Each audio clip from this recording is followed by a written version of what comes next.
তোমরা হচ্ছে আমার সপ্তম ব্যাচ বলা যায়, কারণ আমি আমার পরের ব্যাচগুলো থেকেই পড়ানো শুরু করে দিয়েছিলাম। এখন স্যার ম্যাডামরা বললেন যে আসলে তোমাদের আসলে বর্তমানে আমার কোনো পরিচয় নাই, কারণ মানুষ আসলে যত থাকে তার উপরের দিকে যাওয়ার চেষ্টা করে। আমি আসলে খুব ছোট মানুষ, আমার কোনো পরিচয় নাই আপাতত। তো স্যাররা বললেন যে তোমাদের ভালো করতে হবে।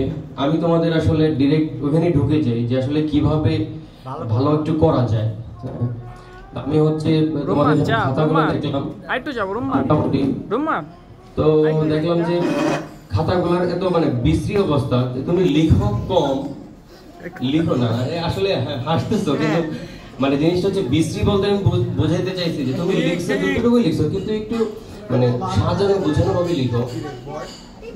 তো আমি একটু শুরু থেকে একটু বলি যে প্রথমত হচ্ছে তোমরা যখন প্রথম খাতা পাবা, তোমাদের রোল রেজিস্ট্রেশন গুলো অবশ্যই ভালোভাবে সুন্দরভাবে ফিল আপ করবা। সেকেন্ড হচ্ছে যে পরীক্ষার খাতায় যে স্কেলিং করো তোমরা, এই ক্ষেত্রে স্কেলিংটা অবশ্যই পেন্সিলে করবা।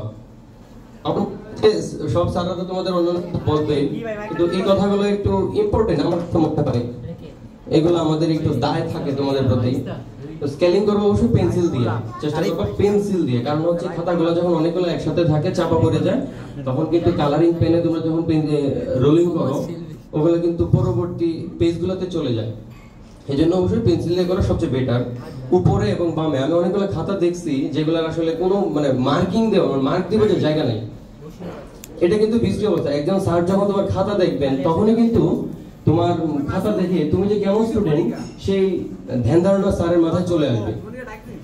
আচ্ছা, এরপরে কথা হচ্ছে যে তুমি যখন কোশ্চেন গুলা লিখবা, তুমি চেষ্টা করো একটু ব্লু পেন ইউজ করার বা ভায়োলেট কালার ইউজ করার। আমরা সাধারণত আমাদের যে ন্যাশনাল ফ্ল্যাগ, মানে আমাদের জাতীয় পতাকার যে দুইটা কালার লাল সবুজ, এই দুইটা ব্যতীত তুমি কিন্তু খাতায় যে কোনো কালার ইউজ করতে পারবা, এটা হচ্ছে নিয়ম। তো আমার কাছে মনে হয় সবচেয়ে ভালো হচ্ছে বেগুনি কালারটা ইউজ করা বা নীল কালার, এটা ভালো। আচ্ছা, আরেকটা কথা হচ্ছে যে তোমরা একটু চেষ্টা করো একটু সিরিয়ালি লেখার কোশ্চেনগুলো, যেমন প্রত্যেকটা আমার মনে হয় সায়েন্স সবারই ক খ গ ঘ এরকম থাকে, তো একটু সিরিয়ালি লেখার চেষ্টা করবা। যেমন ক লিখছো, একটা প্রশ্নের ক লিখছো, তারপরে খ লিখছো, এই প্রশ্নের আর গ ঘ এর কোনো হদিশ নেই, অন্য একটা শুরু করে দিছো, তারপরে শেষ করে দেখা গেল লাস্টে গিয়া তুমি যেটার গ ঘ বাদ রাখছিলা লাস্টে গিয়ে ওটা শুরু করে দিছো।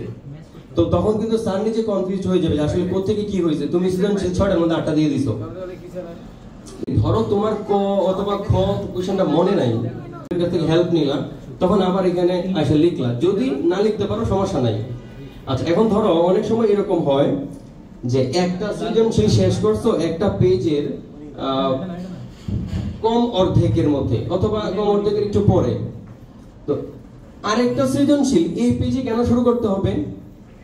একটা নতুন সৃজনশীল যেহেতু, একটা নতুন কোশ্চেন কি নতুন পেজে লেখা যায় না? তুমি তো ফর্ম ফিল আপ করছো 3000 টাকা দিয়ে, অথবা যারা প্রাইভেট কলেজ আরো বেশি টাকা দিয়ে, তো এইগুলো তো তোমাদের খাতার টাকা, সরকার যেগুলো নিচ্ছে এগুলো তোমাদের খাতার জন্য নিচ্ছে। তো তুমি কেন কিপটামি করতে যাবা? তোমার খাতা যত বেশি সুন্দর থাকবে তুমি তত ভালো মার্ক পাবা, ঠিক আছে? আমি একটা খাতা দেখছি, একটা ছেলে সে একটা কোশ্চেন শেষ করছে, লাস্টে আমি চাইছিলাম একটা আজকে কোচিং থেকে একটা খাতা নিয়ে আসার জন্য তোমাদের দেখানোর জন্য, লাস্টে জাস্ট একটা লাইন মানে 2 লাইন ধরবে, একটা পেজের 2টা লাইন ধরবে, সে একটা লাইনে লিখছে এত নং প্রশ্নের উত্তর, তার নিচে ক নাম্বার দিয়ে শুরু করছে, কিন্তু ক নাম্বারের অ্যানসারটা তো খুব ছোট হয়, এটা শেষ করতে পারে নাই, এই ক নাম্বারটা অন্য পেজে চলে গেছে। এইসব তো করার আসলে মানে দরকার নাই, তুমি সুন্দরতা বজায় রাখো।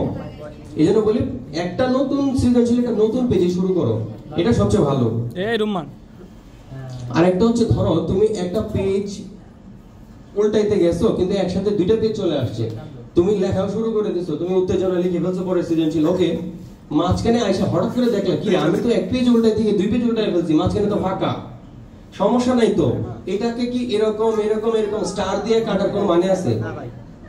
কোনো মানে নাই। অবশ্যই তোমরা একটা কাজ করো, অনেকে ক্রস দেয়, আই থিংক ক্রসটা ভালো না, তোমরা হচ্ছে ওই যে স্ল্যাশের মতো আমরা যে দাগটা দেই স্ল্যাশ, এরকম কোন একটা দাগ দিও, তাহলে স্যার বুঝবে।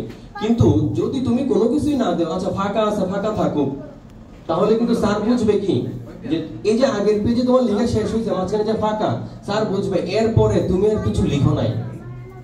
তো স্যার এমন হইতে পারে যে স্যার তার ওই পরের পেজটা আর উল্টাবে না, এই জন্য আমি বলি যে এরকম কেটে দিবা। আরেকটা জিনিস হচ্ছে যে বিশেষ করে ফিজিক্স, কেমিস্ট্রি বা যে ম্যাথ গুলো থাকে কমার্স দেখো, ধরো একটা ম্যাথ তুমি করলাম, এটা লাস্ট অ্যানসারটা ধরো একটা ভ্যালু আসছে যে 517, সাপোজ 517, তো এই ভ্যালুটা জাস্ট একটা ভ্যালুর জন্য তুমি পরের পেজে যাবা, আমার মনে হয় পরের পেজে যাওয়ার যৌক্তিকতা নাই। তুমি যে লাইনটা লিখছো তার ডান দিকে অবশ্যই 517 লেখার মতো জায়গা আছে। তো তুমি যখন পরের পেজে যাবা, স্যার এমন হইতে পারে যে স্যার মনে করছে এটার অ্যানসার তুমি বের করতে পারো নাই, এখানেই শেষ। পরে যখন মার্ক করে দিল তখন ওই পেজে গিয়ে দেখলো ওহো এই তো 517 এই পেজে লিখছে। তো সমস্যা নেই, তুমি এখানে অ্যানসার শেষ করে দেও, জাস্ট এই একটা ওয়ার্ডই তো জাস্ট ডান দিকে লিখে শেষ করে দেও। আচ্ছা, আরেকটা ছোট্ট গল্প বলি, তোমাদের কথাই পর্যন্তই। আরেকটা ছোট্ট গল্প বলি, গল্পটা হচ্ছে আমার বান্ধবীর গল্প। আমি এর আগে কখনো বলছিলাম যে আমার জানা নাই। ফিজিক্স ফার্স্ট পেপার পরীক্ষা ছিল, তো তার একটা অভ্যাস ছিল যে এমসিকিউ প্রথমে 25টাই সে হচ্ছে মানে ডট দিত, আগে এমসিকিউ আগে ডট দিত, ডট দিয়ে দিয়ে 25টা হচ্ছে সে নিজে মার্কিং করে রাখতো।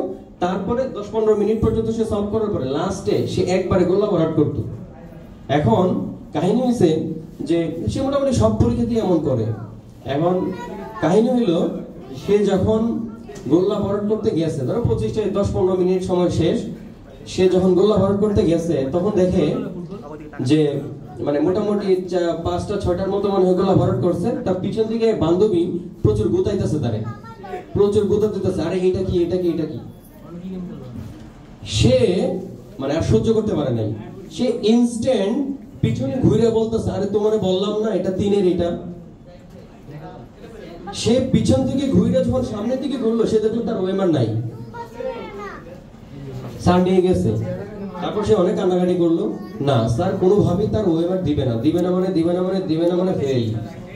আবার এই সাইড ছাপসা এবং first paper physics first paper পরীক্ষা, তো সে কান্নাকাটি অবস্থায় রিটেন দিয়ে আসছে। সে বলতে স্যার কোনো পরীক্ষা দিবে না। আমি অনেক বোঝাইলাম বহুত কষ্ট করে বোঝাইলাম। তারপরে সে অনেক রাজি হয়েছে, আচ্ছা ঠিক আছে। আমি বলছি যে দেখো একটা পরীক্ষা তো পরেও দিতে পারবা, তো সে পরীক্ষা দিবে না বললো। পরে অনেক বোঝানোর পরে সবাই সে পরীক্ষা দিল। আলটিমেটলি সে যে ফিজিক্স পরীক্ষা দিল ওইটাতে তো সে fail, first paper second paper দুইটাই ফেল। তার পরবর্তী পরীক্ষা ছিল কেমিস্ট্রি, ওই কেমিস্ট্রি পরীক্ষাতে সে অটোমেটিক ফেল, কারণ সে মেন্টালি সিক হয়ে গেছে, সে কিন্তু আর পরীক্ষা দিতে পারে নাই। এরপরে পরের পরীক্ষাগুলো মানে সে দিছে কিন্তু সে কিন্তু ফেল করছে, যার ফলে পরের বার আবার দিতে হয়েছে। এই জন্য বান্ধবীর হেল্প করবা অথবা বান্ধবীর হেল্প নিবা, অবশ্যই সেটা যেন অন্যের ক্ষতির কারণ না হয়। এখন ধরো সে যে পিছন দিকে গোতারা দিল, তার কারণে তার একটা বছর হেল হয়ে গেল, সে যতই সরি বলুক মাফ চাক, এই ক্ষতি কি পূরণ হবে? এই জন্য আমি বলবো যে এগুলো একটু কেয়ারফুল থাকবা।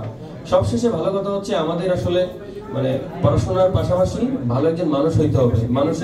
ভালো মানুষের পরিচয়টাই সবচেয়ে বড়। সবার প্রতি শুভকামনা রইল, ভালো থাকবো, সুস্থ থাকবো, আল্লাহ হাফেজ।